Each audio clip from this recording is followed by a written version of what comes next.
ঠাস করিয়া মানুষের যেরকম পাদ মারে, গ্যাসের দাম, গ্যাসের সিলিন্ডারের দাম এখন ওই ঠুস ঠাস করিয়া বাড়ে। প্রতিদিন ঘরে যারা 5-7টা মানে বায়ু ত্যাগ করতেন, বায়ু দূষণ করতেন, বায়ু ত্যাগ করতেন, তারা কোনোভাবে হতাশ হইয়েন না। জাতির জনগণ আপনাদের যতই খারাপ বলুক না কেন, আপনারা কোনোভাবে মন খারাপ করেন না, কারণ আপনারা গ্যাস উৎপাদন করতে পারেন।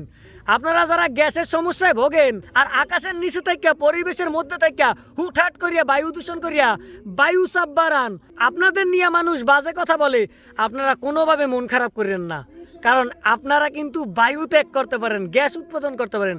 আপনারা তো রাষ্ট্রীয় সম্পদ।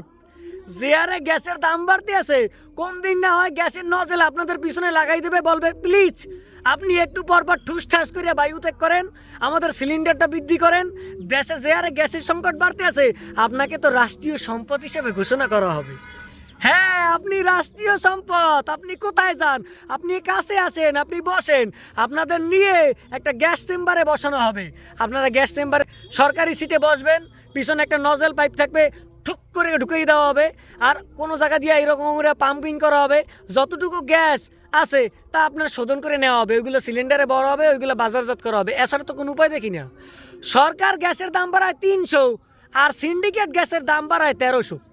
কোথায় যাবা? 1200 টাকার গ্যাস 1300 টাকা, 1300 টাকার গ্যাস 1700 টাকা।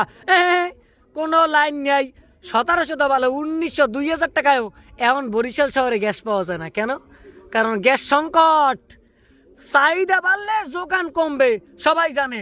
যোগান থাকুক আর না থাকুক, চাহিদা যদি বাড়ে আগে যোগান বন্ধ কর। সরকার যদি বাড়ায় 200, তাহলে বাজারে যাই দেখবা বাড়িয়ে গেছে 500। গ্যাস নাই, গ্যাস বেশ মনে একো গ্যাস আছে কিনবা, একো গ্যাস আছে কিনবা, তুমি কিনবা না, তুমি যাও, তোমার দ্বারা বেশ মনে সোজা হিসাব। অতএব গ্যাসের বাজারে সংকট কে বাজাইতে আছে? সরকার বাজাইছে 200-300, গ্যাসের দাম বাড়তে পারি, বিশ্ব অর্থনীতিতে গ্যাসের দাম বাড়তে পারি, কিন্তু এখন লাইন ইয়ে খোদা ব্যবসায়ীরা তো দাম বাড়াইতে আছে আল্লাহর নাম লইয়া।